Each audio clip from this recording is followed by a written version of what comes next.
엄마 손 시려. 쌍둥이 중 한 아이가 떨며 말하자 여자는 허리에 감은 끈을 더 세게 당기고 폐지 리어카를 끌어올렸습니다. 산처럼 쌓인 폐지 더미, 살에 파고드는 겨울바람, 그리고 비틀거리며 따라가는 두 아이. 여자가 고개를 드는 순간 나는 그대로 얼어붙었습니다. 7년 전 내 손으로 내쫓았던 그 며느리의 얼굴이 거기 서 있었고 그 옆에는 내 아들과 똑같은 눈을 가진 쌍둥이 손주들이 나를 올려다보고 있었습니다. 그날 나는 시장 한복판에서 무너져 내리듯 울었습니다. 도대체 이들 모자를 이렇게 만든 진짜 이유는 무엇일까요? 오늘 이야기 시작 전 구독과 좋아요로 응원해주세요. 여러분의 하루가 늘 평안하고 따뜻하길 바라겠습니다. 오늘의 사연 시작합니다. 12월 저녁 어스름이 내려앉은 시장 골목에 찬바람이 불어왔습니다. 강영호는 저녁장을 보러 나온 길에 천천히 걸음을 옮기고 있었습니다. 그때 앞에서 폐지가 가득 실린 리어카를 끄는 젊은 여인의 뒷모습이 눈에 들어왔습니다. 여인의 양옆에서는 두 남자아이가 리어카 바퀴 소리에 맞춰 보폭을 맞추고 있었습니다. 엄마, 너무 무거우니까 천천히 가요.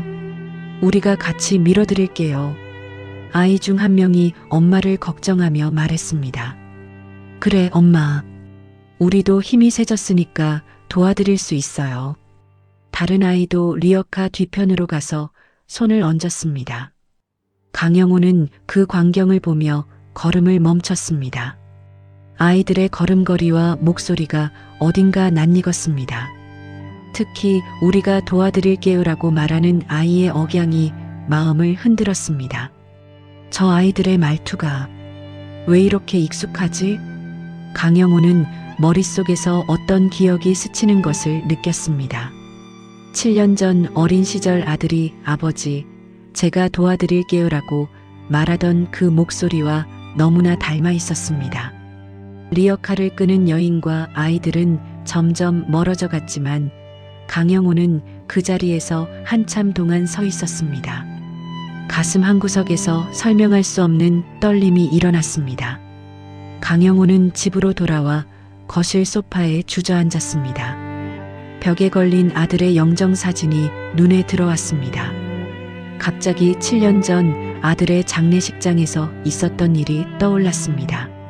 시누이가 흥분한 목소리로 말했던 장면이 생생하게 기억났습니다.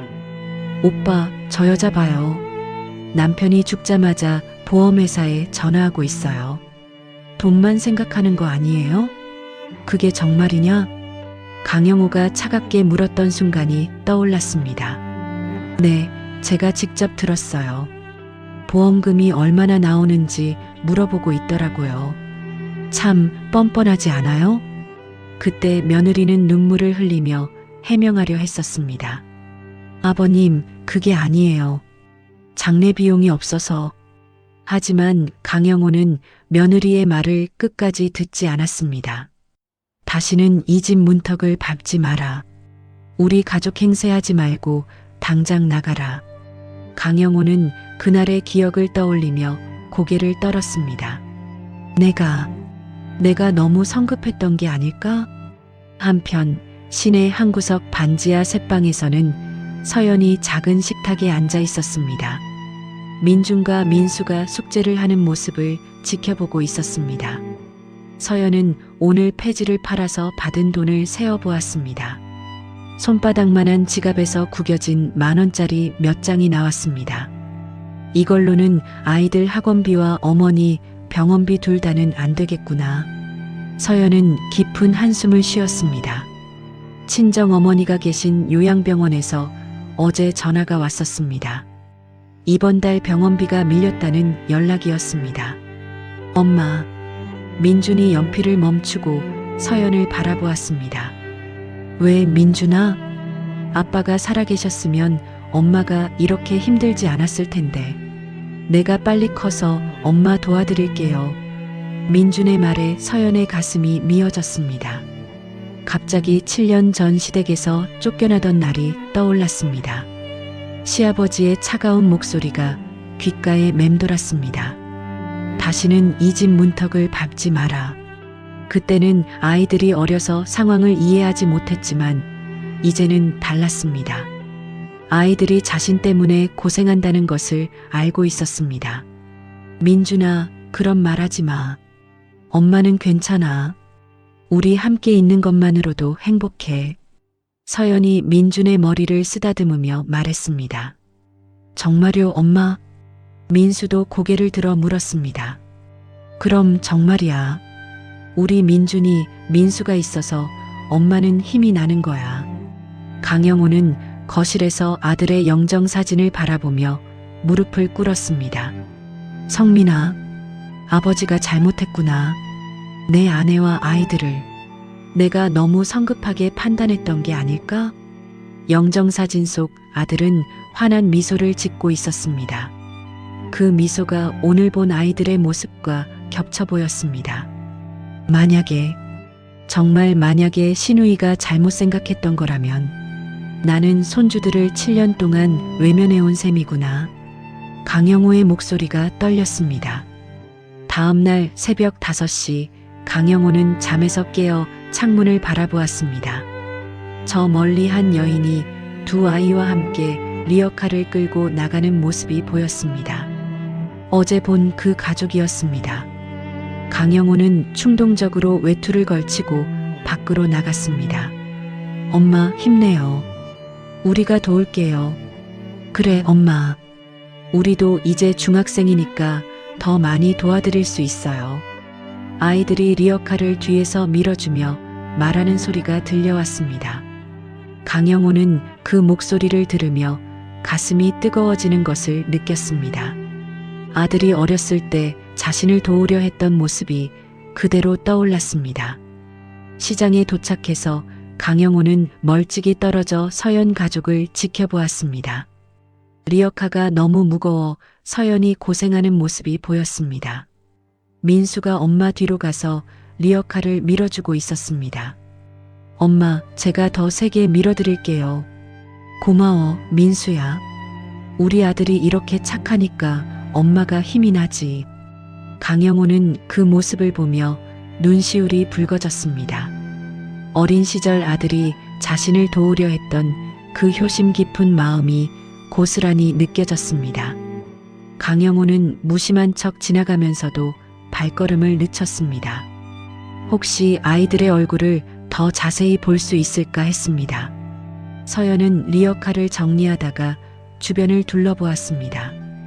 어제부터 자신들 주변을 서성이는 노인이 있다는 것을 눈치챘습니다. 하지만 그 노인의 눈빛에서는 따뜻함이 느껴졌습니다. 위협적이지 않았고 오히려 걱정스러운 시선이었습니다. 저분, 왜 계속 우리를 보고 계실까? 서연은 문득 돌아가신 시어머니를 떠올렸습니다. 시어머니는 항상 자신을 따뜻하게 대해주었습니다. 그분의 눈빛과 비슷한 느낌이었습니다. 그날 밤 강영호는 회사 창고에서 폐지 정리 작업을 하고 있었습니다. 창고에 쌓여있는 상자들을 정리하면서 문득 멈춰섰습니다. 서연의 리어카에 있던 상자와 똑같은 것들이 여기에 있었습니다. 같은 브랜드, 같은 크기의 상자들이었습니다. 이것들이 혹시... 강영호는 상자를 자세히 살펴보았습니다. 자신의 건설회사에서 협력하는 업체에서 나온 상자들이었습니다. 이게 단순한 우연일까? 아니면 강영호의 마음에 어떤 예감이 스며들었습니다. 한편 서연은 반지하 방에서 아이들이 잠든 모습을 지켜보고 있었습니다. 민준과 민수가 작은 이불을 나누어 덮고 조용히 잠들어 있었습니다. 서연은 창밖을 바라보며 오늘 하루를 떠올렸습니다. 시장에서 본 그 노인의 뒷모습이 자꾸 머릿속에 떠올랐습니다. 왜 저분이 이렇게 신경 쓰일까? 갑자기 7년 전 시댁에서의 마지막 밤이 떠올랐습니다. 시아버지가 아이들을 한 번도 보려 하지 않고 차갑게 등을 돌렸던 그날이었습니다. 그때도 지금처럼 추운 12월이었습니다. 서연의 눈에서 조용히 눈물이 흘러내렸습니다. 그리움과 원망이 동시에 가슴을 눌렀습니다. 성민아, 당신이 보고 싶어? 아이들이 이렇게 자라고 있는데 당신 아버지는 여전히 우리를 외면하고 계셔. 서연은 조용히 중얼거리며 눈물을 닦았습니다. 이틀 후 오후 강영호는 신우이가 운영하는 작은 카페를 찾았습니다. 평소 같으면 연락도 없이 찾아오는 일이 없었는데 오늘은 달랐습니다. 오빠, 갑자기 웬일이세요? 커피 드릴까요? 신우이 강미숙이 반가워하며 인사했습니다. 미숙아, 잠깐 이야기 좀 하자. 중요한 얘기가 있어. 강영호는 카페 구석자리에 앉으며 진지한 표정을 지었습니다. 무슨 일이세요? 표정이 심각하네요. 미숙이 의자에 앉으며 궁금해했습니다. 7년 전 성민이 장례식 때 네가 서연이에 대해서 했던 말 기억하지? 서연이요?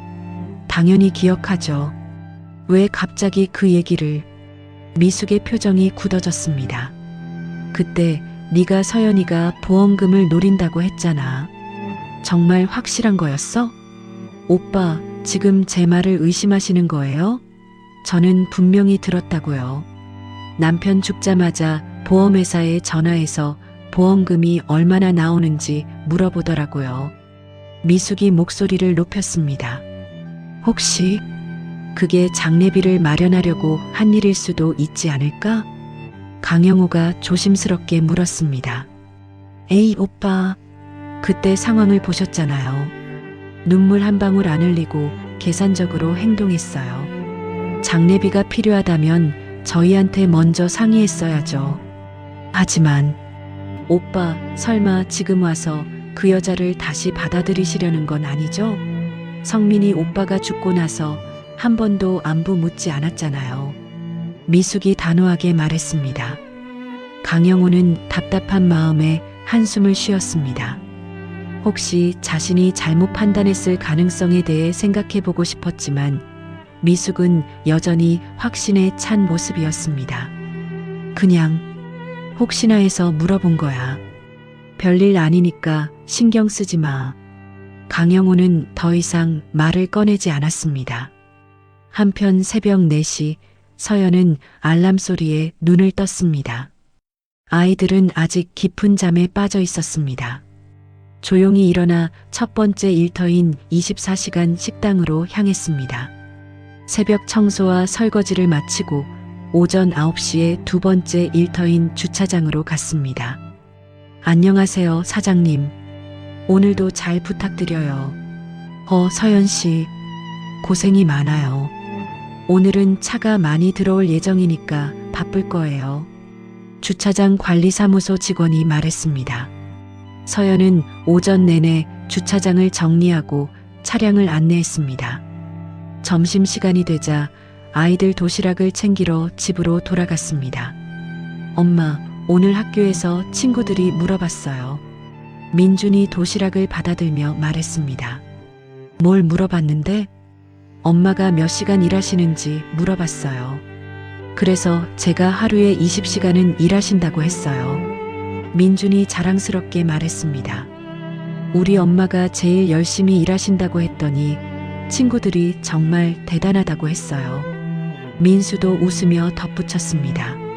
서연의 가슴이 먹먹해졌습니다. 아이들은 자신이 많이 일하는 것을 자랑스럽게 여기고 있었지만 서연에게는 그것이 죄책감으로 다가왔습니다. 내가 아이들에게 이런 가난을 물려줬구나.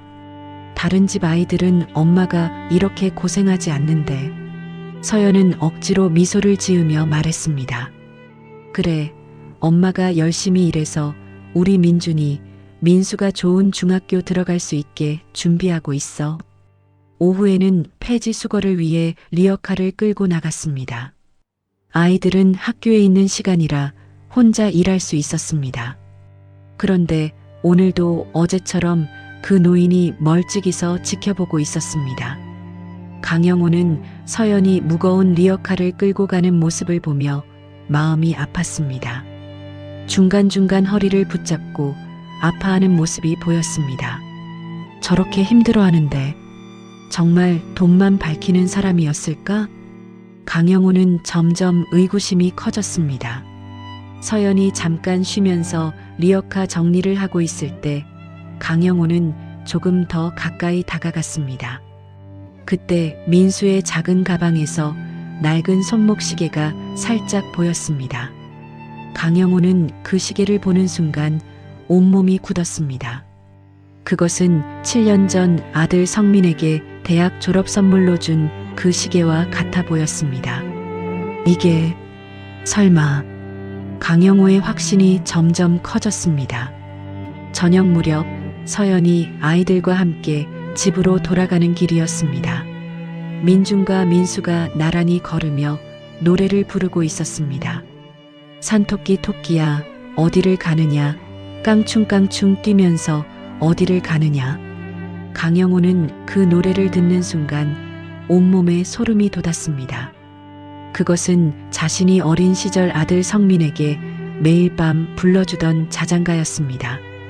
아빠가 가르쳐준 노래야, 맞지? 민수가 민준에게 말했습니다. 응, 아빠가 우리 어릴 때 맨날 불러주셨지. 그때는 우리가 잠들 때까지 불러주셨는데. 민준이 그리운 듯 말했습니다. 강영호의 심장이 빠르게 뛰기 시작했습니다. 이제 확실했습니다. 저 아이들은 분명히 자신의 손주들이었습니다. 그날 밤 서연의 휴대폰이 울렸습니다.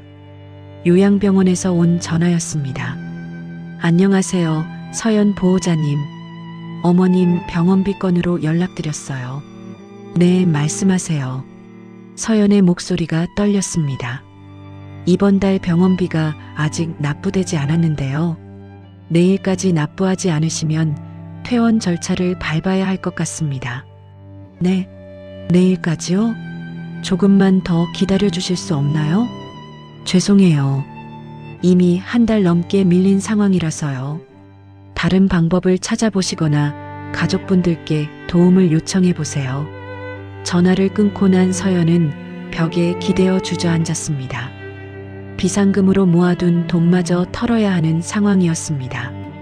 그러면 다음 달 집세를 낼 수 없게 됩니다. 어떻게 하지?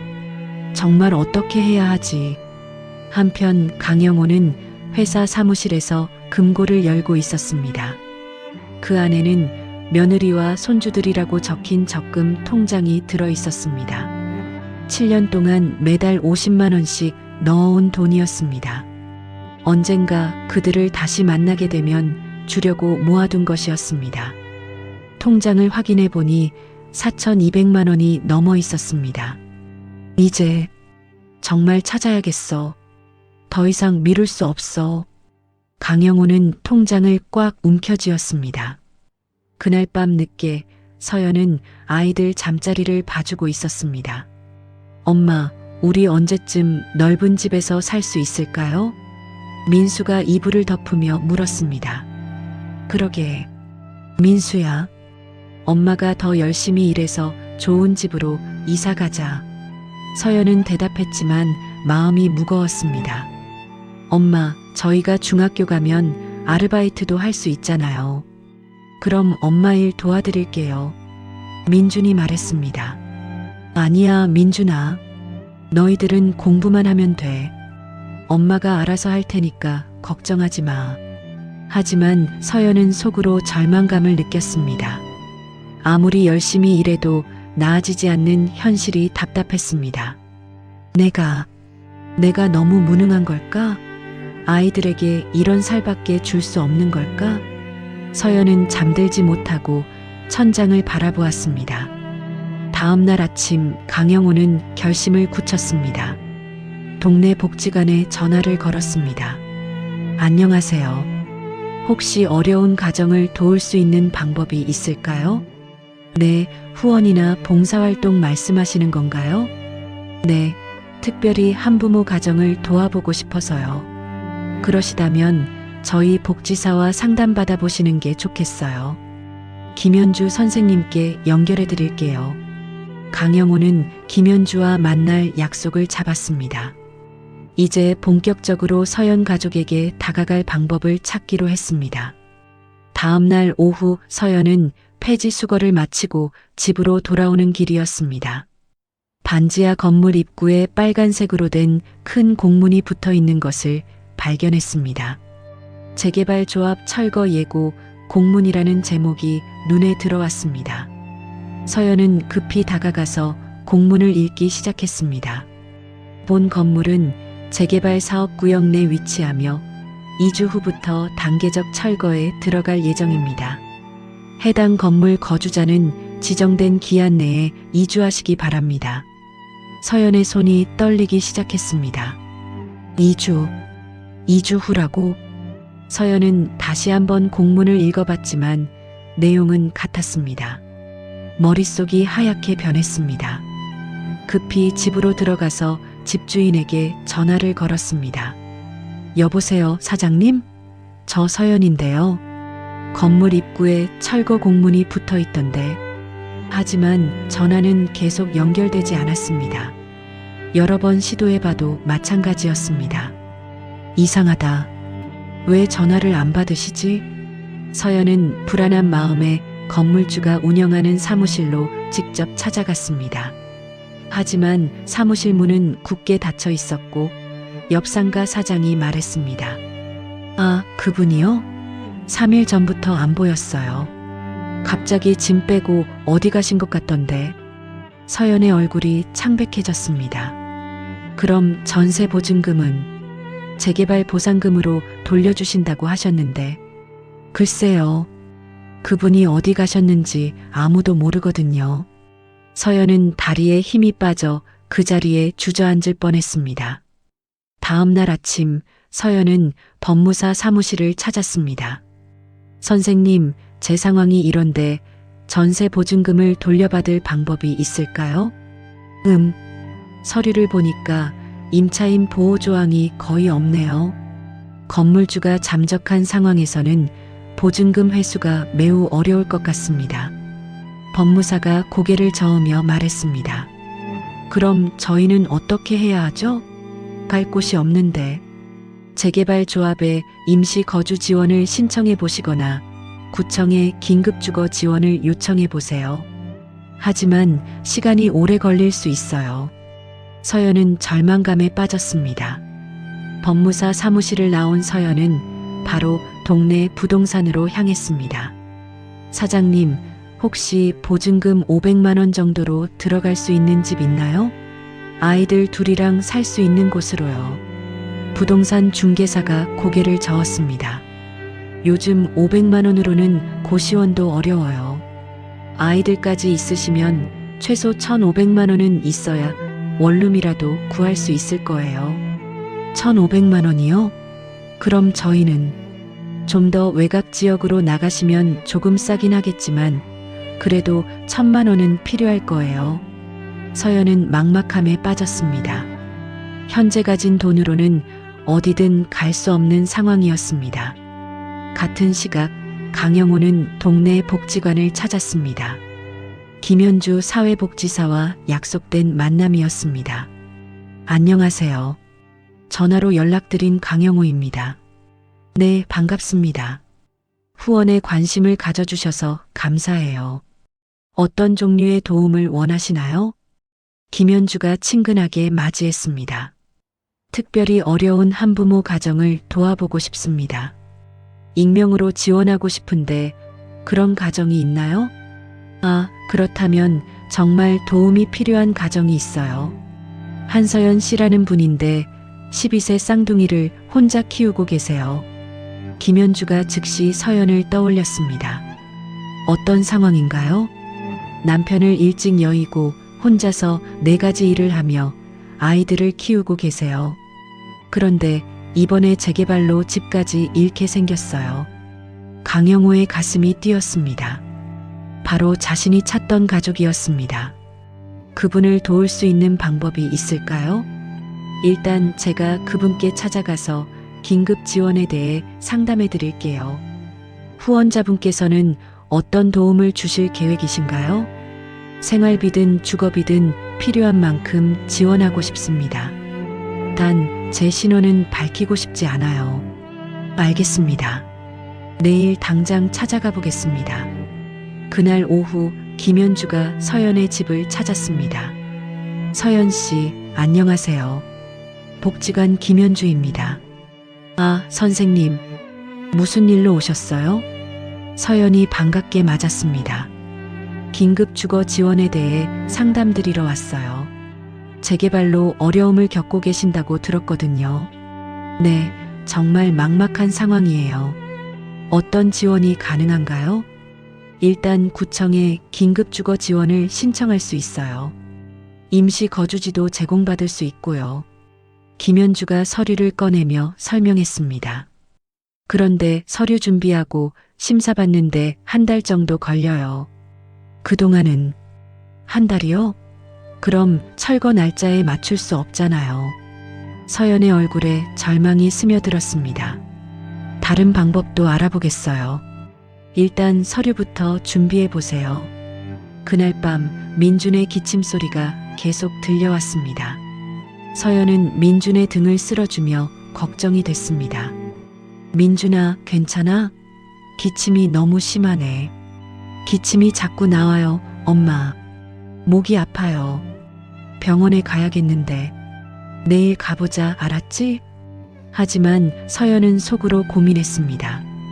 병원비가 부담스러운 상황이었습니다. 결국 다음날 약국에서 감기약만 사왔습니다. 이거 드시고 좀 나아지나 보세요. 안 나아지면 그때 병원 가기로 해요. 하지만 며칠이 지나도 민준의 기침은 나아지지 않았습니다. 오히려 더 심해지는 것 같았습니다. 일주일 후 서연이 집에 돌아오니 문 앞에 큰 상자들이 놓여 있었습니다. 쌀 20kg, 김치, 라면, 그리고 아이들 겨울옷이 들어 있었습니다. 작은 쪽지도 함께 있었습니다. 어려운 시기에 조금이나마 도움이 되길 바랍니다. 다른 도움이 필요하시면 복지관으로 연락 주세요. 익명의 이웃. 서연의 눈에서 눈물이 흘러내렸습니다. 누가 이렇게 도와주신 걸까? 민준과 민수도 새 겨울옷을 보며 기뻐했습니다. 엄마, 정말 따뜻한 옷이에요. 누가 주신 거예요? 좋은 분이 주셨대. 우리도 나중에 남을 도울 수 있는 사람이 되자. 서연은 아이들을 끌어안았습니다. 다음날 서연은 김현주에게 전화했습니다. 선생님, 어제 물건들을 누가 보내주신 건가요? 좋은 분이 익명으로 도움을 주셨어요. 앞으로도 계속 도와주실 예정이세요. 정말 감사해요. 꼭 인사드리고 싶은데 익명을 원하셔서 신원은 밝힐 수 없어요. 대신 감사 인사는 제가 전해드릴게요. 그런데 며칠 후 또 다른 공문이 붙었습니다. 철거 일정이 일주일 더 앞당겨진다는 내용이었습니다. 서연은 급히 여러 곳을 알아봤습니다. 고시원, 원룸, 심지어 쪽방까지 문의해봤지만 모두 같은 답변이었습니다. 보증금이 부족해서 안 돼요. 아이들까지 있으면 받기 어려워요. 최소 1,000만 원은 있어야 해요. 서연은 점점 절망에 빠져갔습니다.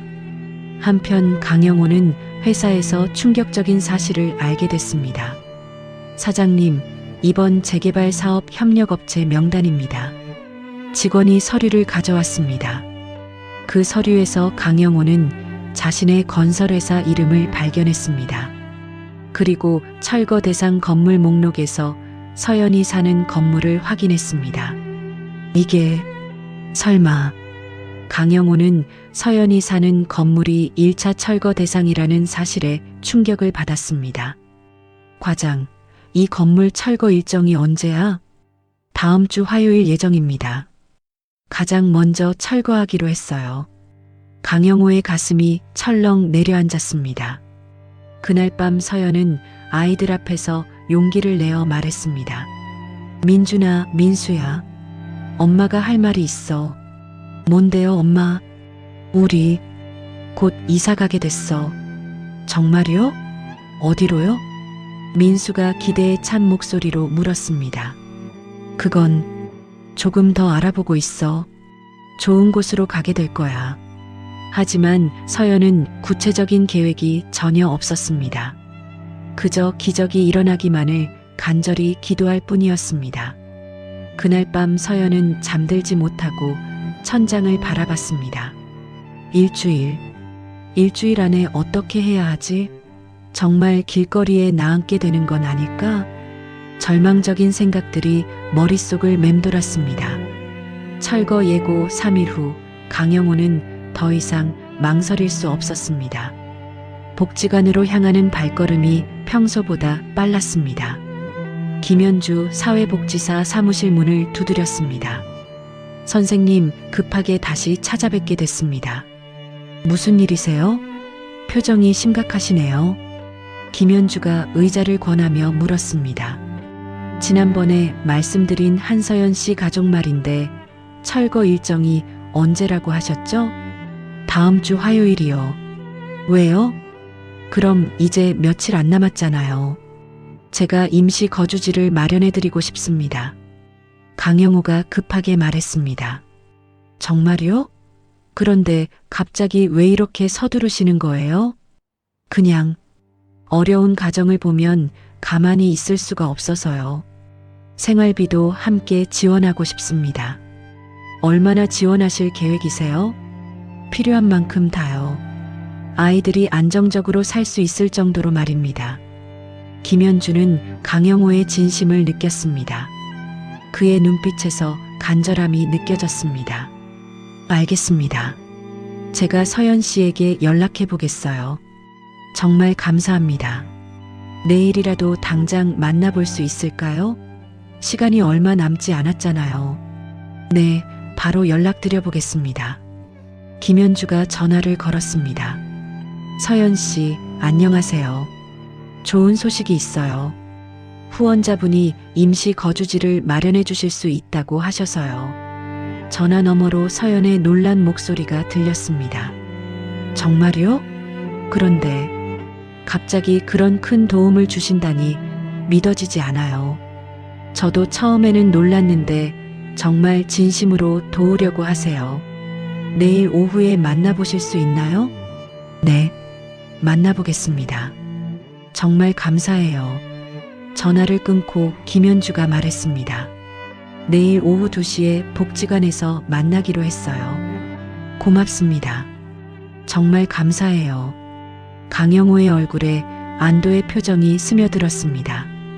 한편 서연은 전화를 끊고 난 후 복잡한 심정이었습니다. 갑자기 이런 큰 도움을, 세상에 그런 분이 정말 계실까? 아이들에게 소식을 전했습니다. 민준아, 민수야. 엄마가 좋은 소식이 있어. 뭔데요, 엄마? 민수가 기대에 찬 눈으로 물었습니다. 좋은 분이 우리를 도와주신대. 새 집도 구해주시고 생활비도 도와주신다는구나. 정말요? 그럼 우리 안 쫓겨나는 거예요? 민준이 기뻐하며 물었습니다. 그래, 내일 그분을 만나보기로 했어. 정말 고마운 분이야.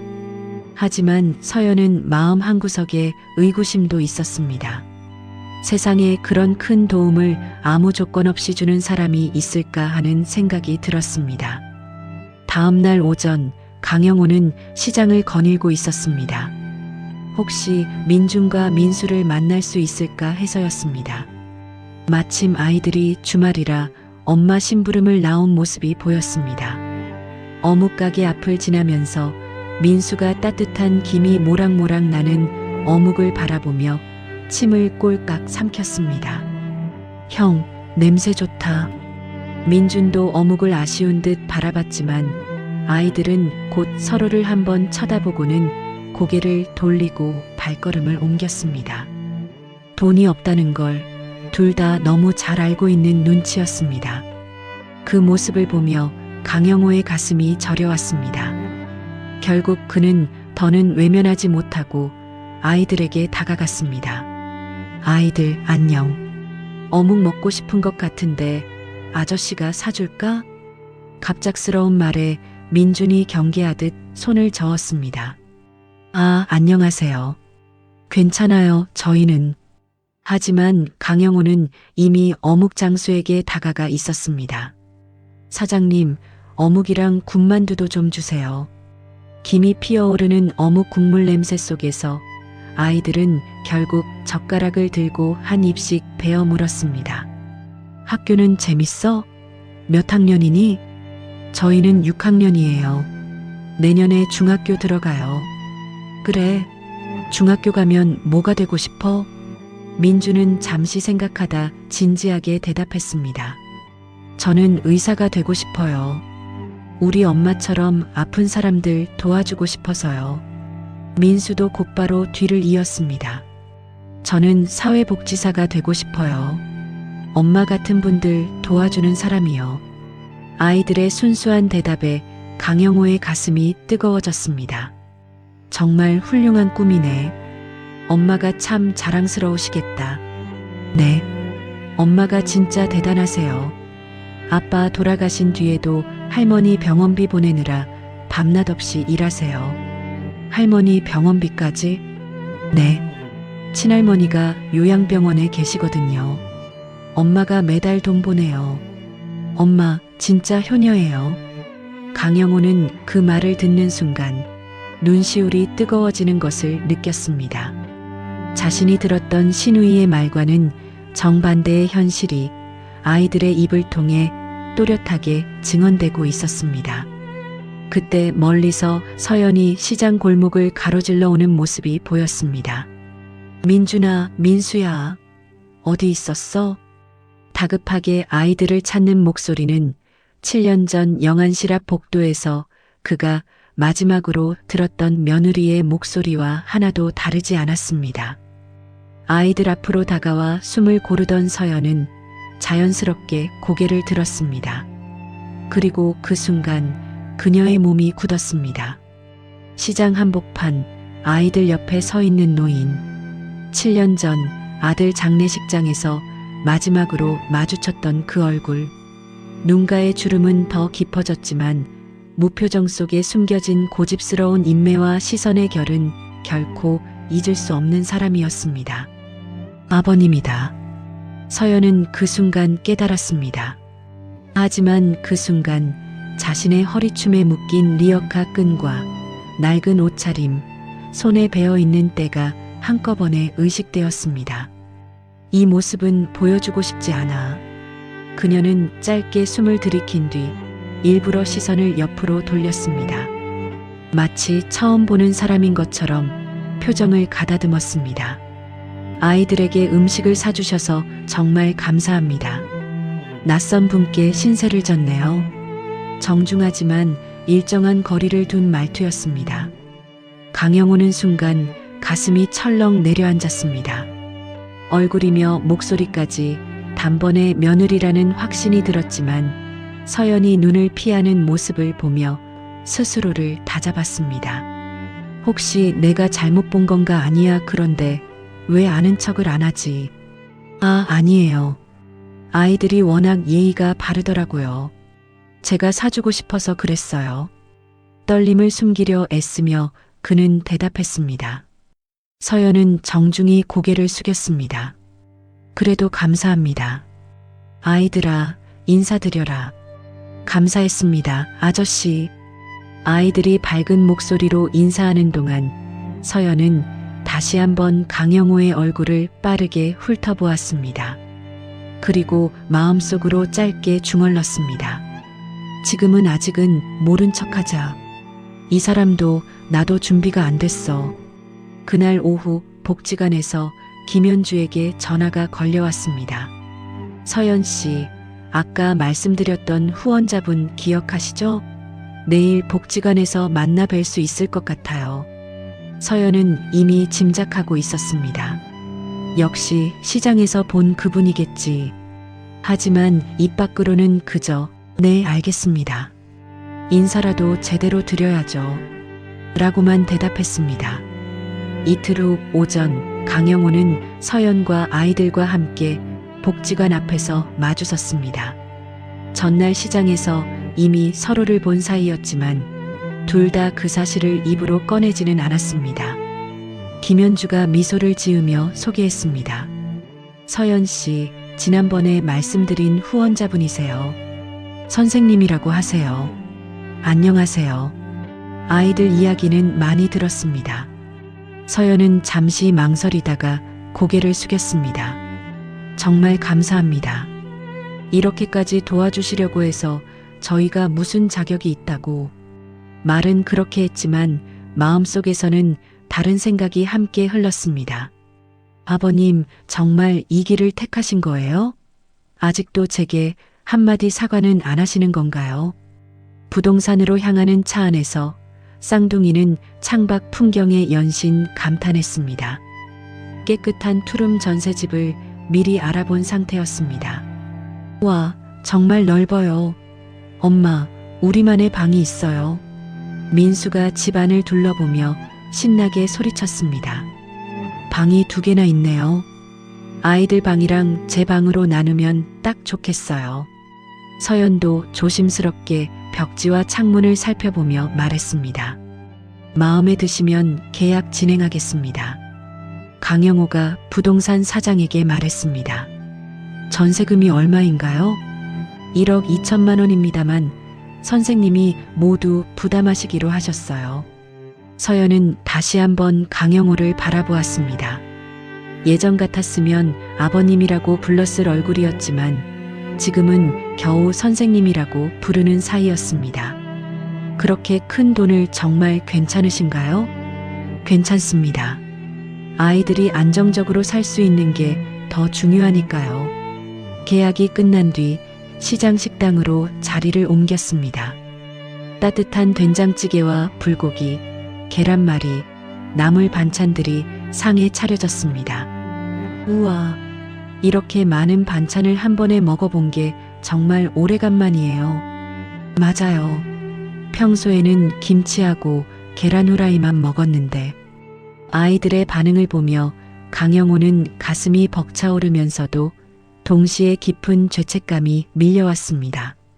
저렇게 작은 것에도 저렇게 기뻐하는데 나는 도대체 뭘 하고 있었던 거냐? 많이 먹어요.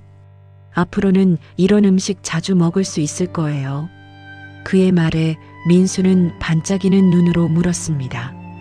정말요, 선생님? 앞으로도 우리 계속 도와주실 거예요? 가능한 데까지는 계속 도와드릴 겁니다. 강영우가 답했습니다. 입 밖으로 할아버지라는 말을 꺼낼 수는 없었지만 마음속에서는 이미 그 호칭을 수없이 부르고 있었습니다.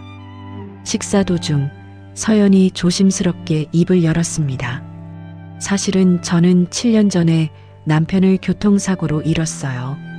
아이들이 5살 때였죠. 그때 장례비도 없어서 보험회사에 전화하고 여기저기 도움을 청했는데 오히려 그게 화근이 됐어요. 강영호는 젓가락을 내려놓았습니다.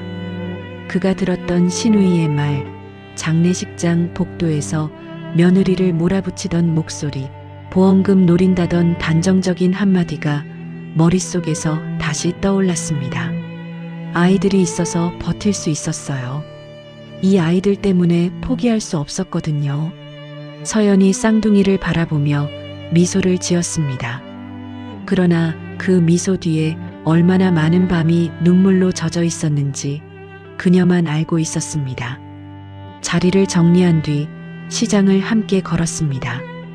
강영호는 아이들에게 새 신발과 책가방을 사주었습니다. 선생님, 이런 비싼 것까지 사주시면 안 돼요. 괜찮아요. 새 집에는 새 신발 신고 새 가방 들고 들어가야지. 그때 민수가 무심코 노래를 흥얼거리기 시작했습니다. 엄마야 누나야 강변 살자, 뜰에는 반짝이는 금모래빛. 순간 강영호는 발걸음을 멈췄습니다. 그 노래는 자신이 어린 아들 성민에게 매일 불러주던 자장가였습니다. 민수야, 그 노래 어디서 배웠어? 아빠가요. 우리 어릴 때 맨날 불러주셨어요. 이제 더 이상 피할 수 없는 확신이 그의 가슴 안에서 자리를 잡았습니다. 이 아이들은 분명 자신의 피부치였습니다. 저녁 무렵 새 집으로 이사한 첫날 밤, 쌍둥이는 자신들만의 방에서 이불을 펴고 뛰어다녔습니다. 엄마, 이제 정말 집다운 집에서 사는 것 같아요. 맞아요. 화장실도 따로 있고 부엌도 넓고. 서연은 그 모습을 지켜보며 오랜만에 마음 깊은 곳까지 따뜻해지는 것을 느꼈습니다. 하지만 다른 한켠에서는 복잡한 생각이 멈추지 않았습니다. 이 사람 왜 지금일까? 왜 이제야 나타난 걸까? 정말 모른 척하고 있는 걸까? 아니면 일부러 모르는 척하는 걸까? 한편 강영호는 집으로 돌아와 아들의 영정 앞에 앉았습니다. 성민아, 아버지가 내 아내와 아이들을 만났다.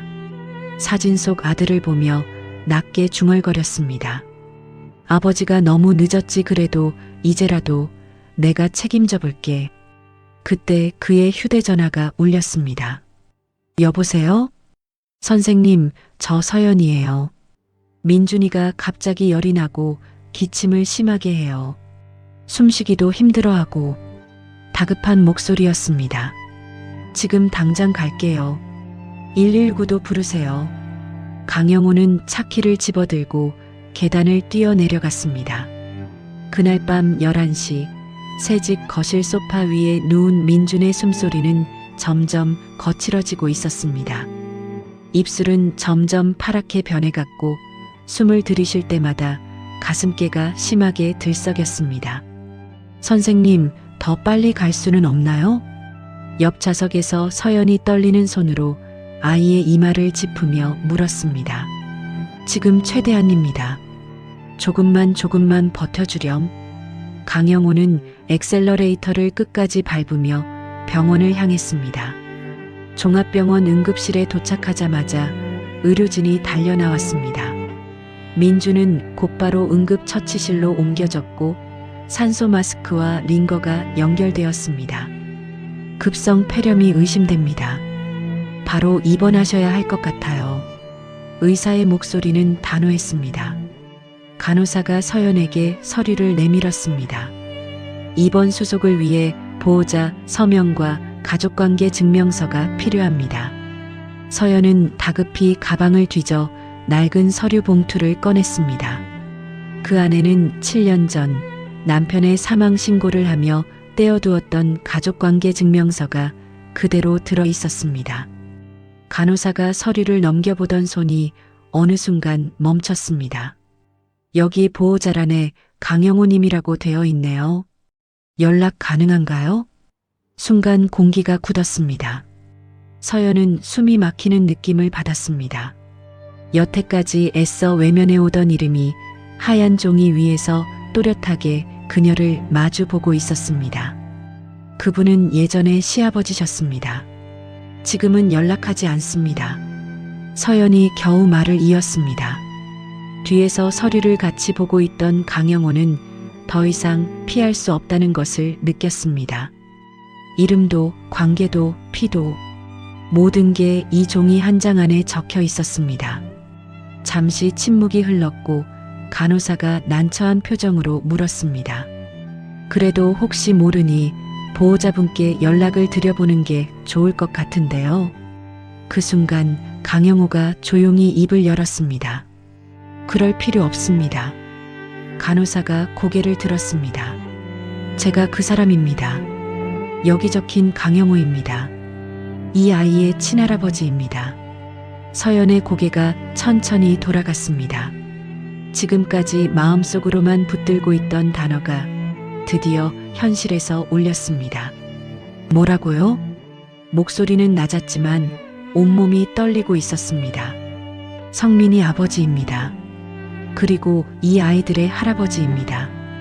강영호는 눈을 피하지 않고 서연을 바라보았습니다. 그 말이 떨어지는 순간 7년 동안 쌓여있던 감정의 둑이 한꺼번에 무너졌습니다. 그럼 지금까지 우리를 도와주신 분이 전부 그래, 나였다. 서연의 눈에 분노와 서러움이 동시에 치밀어 올랐습니다. 7년 동안 우리가 어떻게 살았는지 아버님이 누구보다 잘 아셨겠네요. 폐지 줍고 아이들 굶기지 않으려고 밤마다 편의점에서 일하고 병원비 밀려서 진료 미루고 그 모습을 다 보고도 모른 척 하셨던 거네요. 강영호는 고개를 떨궜습니다. 처음에는 아닐 거라고 생각했다. 그런데 보면 볼수록 확신이 들어도 내가 나서면 더 엉망이 될까봐 두려웠다. 미안하다, 서연아. 미안하다는 말로 끝날 일이 아니에요. 서연의 목소리는 떨렸지만 눈빛은 차가웠습니다. 7년 전 아버님이 저를 내쫓던 날 기억하세요? 보험금 노린다고 집안 망신시킨다고 하던 말들이요. 그때 나는 너무 화가 나 있었고 그래서 아이들까지 같이 버리신 거예요. 남편 잃은 것만으로도 벅찼는데 시댁까지 그렇게 등을 돌리면 제가 어디에 기대고 살았어야 했죠? 복도 한가운데 하얀 형광등 아래에서 두 사람의 대화는 칼날처럼 오갔습니다. 간호사가 조심스럽게 다가와 말을 이었습니다. 지금은 우선 입원 절차부터 진행하시는 게 좋겠습니다. 비용 문제도 정리해야 하고요. 서연은 입술을 깨물었습니다. 아버님 도움은 받고 싶지 않습니다. 서연아, 지금은 민준이가 먼저야. 문틈 사이로 산소 마스크를 쓴 민준의 얼굴이 보였습니다. 작은 가슴이 숨을 들이쉴 때마다 크게 오르내렸습니다. 서연은 결국 고개를 숙였습니다. 아이를 위해서만 받겠습니다. 나중에 제가 갚겠습니다. 그렇게 하지 않아도 된다. 저는 그렇게 해야만 간신히 버틸 수 있을 것 같아요. 입원 수속이 마무리되고 민주는 중환자실로 옮겨졌습니다. 병원 복도 벤치에 나란히 앉은 두 사람 사이에는 말로 채우기 어려운 시간들이 켜켜이 쌓여 있었습니다. 다음 날 오전 민준의 상태가 조금 안정되었다는 소식을 들었습니다.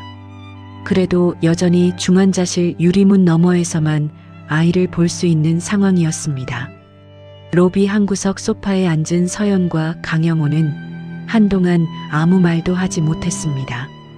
먼저 입을 연 것은 강영호였습니다. 서연아, 7년 전 일에 대해 이제는 제대로 말해야 할 것 같다. 서연은 창밖만 바라본 채 대답했습니다. 지금은 아이가 제일 중요해요. 그래도 강영호는 말을 이었습니다.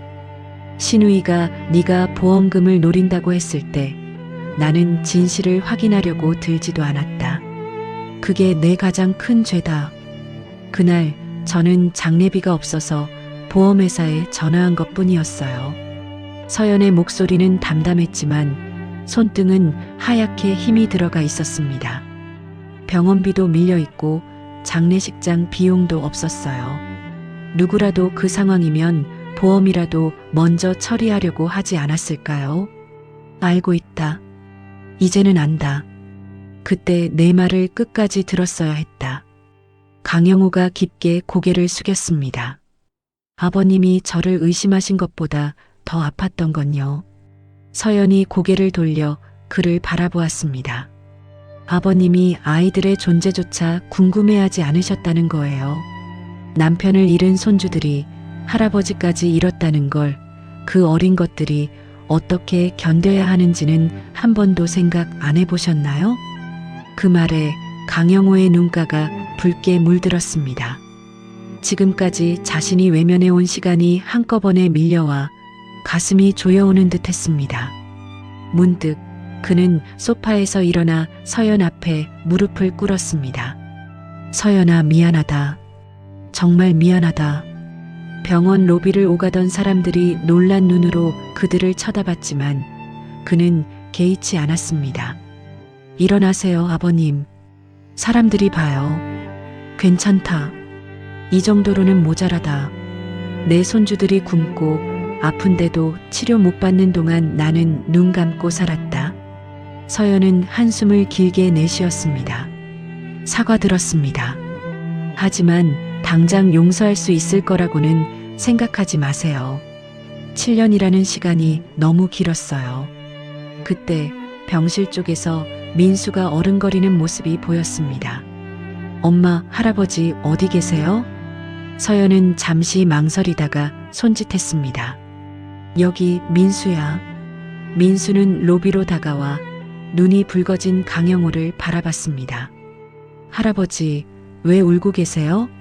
어디 아프세요? 강영호는 서둘러 눈물을 닦았습니다. 아니야, 민수야.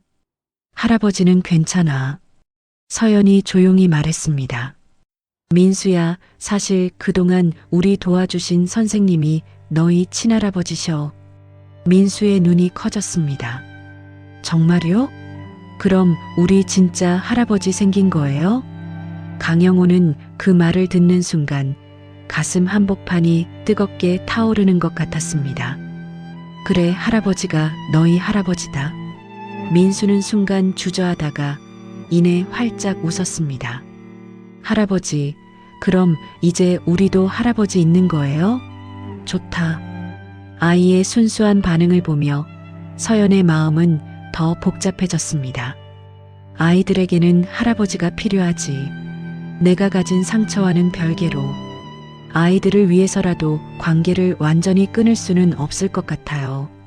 서연이 조용히 말했습니다. 당장 예전처럼 가족이라고 부를 수는 없지만 아이들이 할아버지를 알아갈 시간은 주고 싶어요. 강영호는 고개를 끄덕였습니다. 그것만으로도 고맙다. 서연아, 대신 제가 하나 분명히 할 건 있어요. 서연이 단호하게 말을 이었습니다. 아이들이 상처받는 일은 2번 다시 없게 해주세요. 그게 지켜지지 않으면 그땐 정말 끝입니다.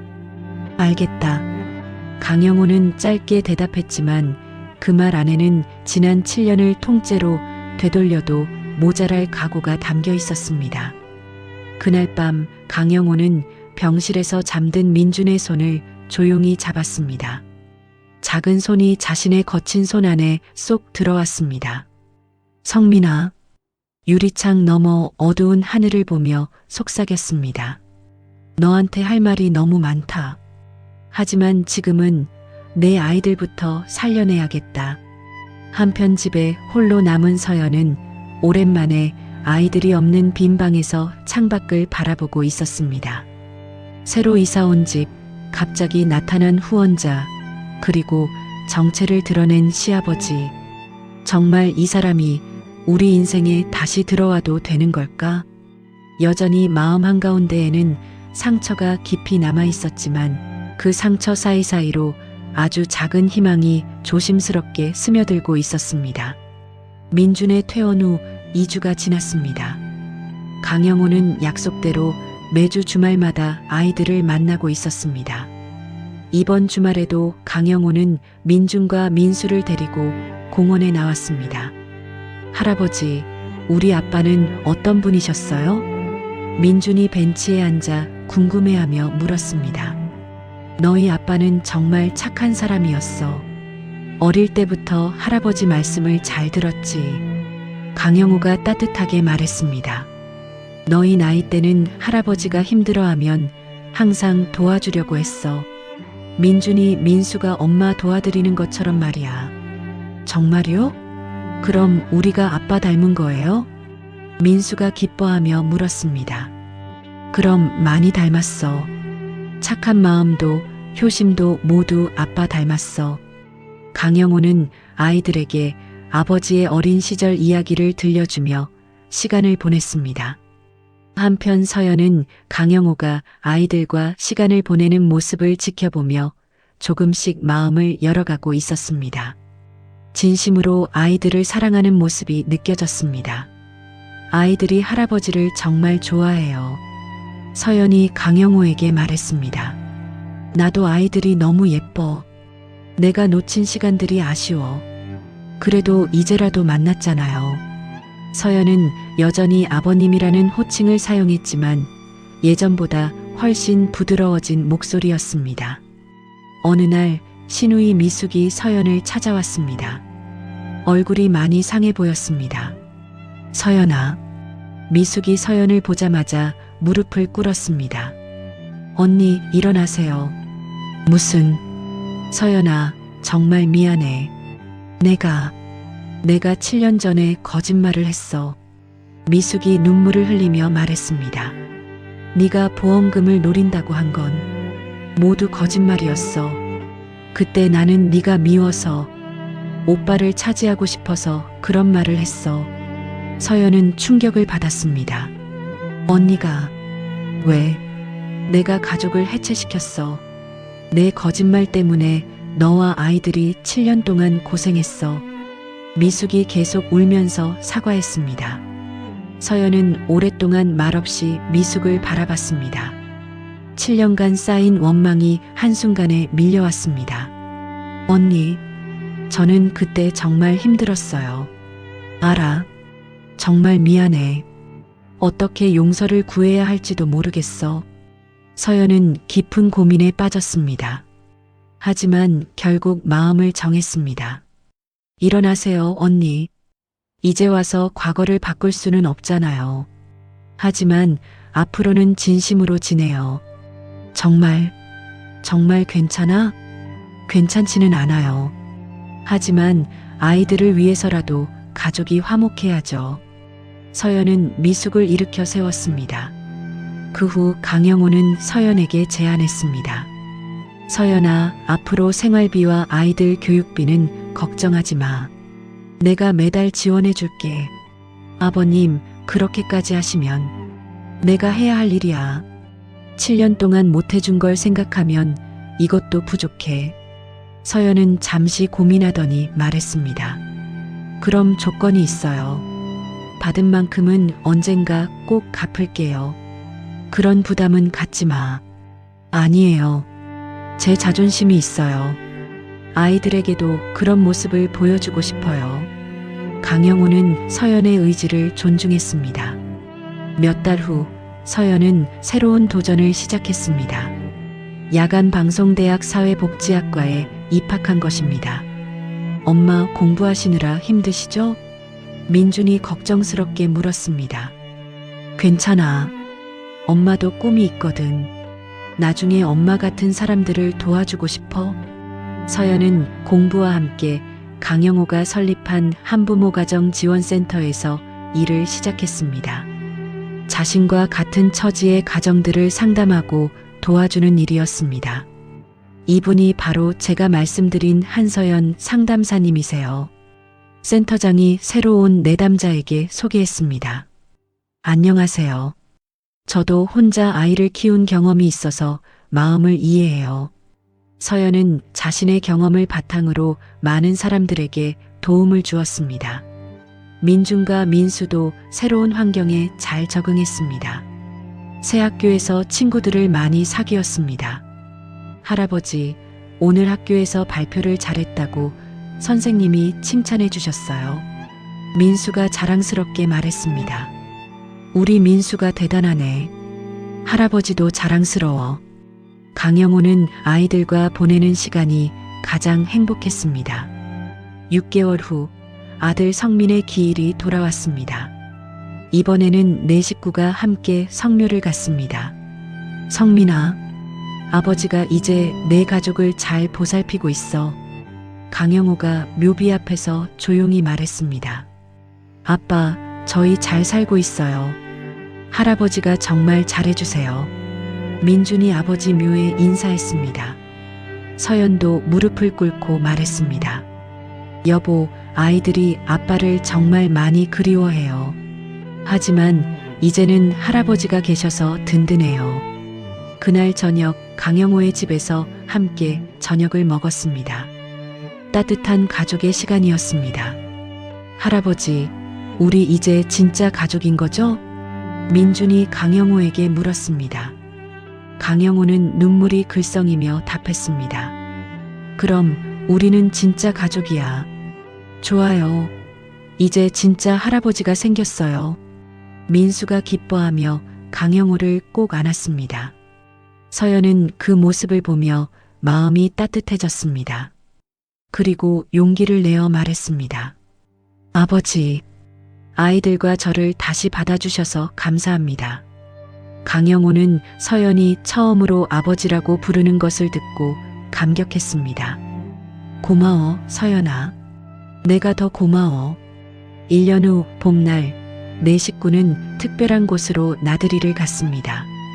바로 예전 서연이 폐지를 줍던 그 시장 골목이었습니다. 여기가 우리가 처음 만난 곳이야. 강영호가 아이들에게 설명했습니다. 정말요? 할아버지가 엄마를 처음 본 곳이에요? 민수가 신기해했습니다. 그래. 그때 할아버지는 너희 엄마가 누군지 몰랐지만 왠지 눈에 밟혔어. 운명이었나 봐요. 민준이 웃으며 말했습니다. 그래, 운명이었어. 우리가 다시 가족이 될 운명인 거야. 그들은 그 자리에서 가족 사진을 찍었습니다.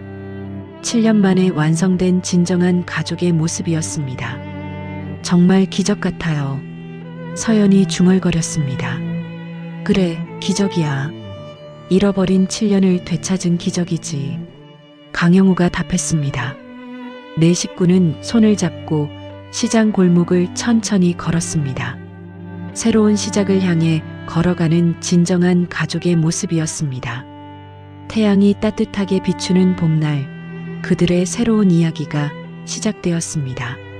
7년이라는 긴 시간 동안 오해와 편견으로 갈라진 가족이 운명 같은 만남을 통해 다시 하나가 되는 이야기였습니다. 신우이의 거짓말 한마디가 만든 상처는 깊었지만 진실한 사과와 용서를 통해 치유될 수 있었습니다. 강영호 할아버지가 보여준 것처럼 늦었다고 생각할 때가 진짜 늦은 것은 아닙니다. 진심 어린 뉘우침과 행동의 변화가 있다면 관계는 언제든 회복될 수 있습니다. 서연이 혼자 감당했던 무거운 짐을 나누어질 가족이 생겼고 민준과 민수에게는 아버지의 빈자리를 채워줄 따뜻한 할아버지가 생겼습니다. 무엇보다 이들이 보여준 것은 가족이란 혈연을 넘어서 서로를 이해하고 사랑하려는 마음에서 시작된다는 진실이었습니다. 시장 골목에서 시작된 작은 우연이 이렇게 큰 기적을 만들어낸 것처럼 우리 주변에도 놓치기 쉬운 소중한 인연들이 기다리고 있을지도 모릅니다. 오늘 이야기가 작은 위로가 되셨다면 구독, 좋아요, 댓글로 함께 해주세요. 여러분의 하루에도 따뜻한 기운이 가득하길 바랍니다. 이야기 꽃피다였습니다. 감사합니다.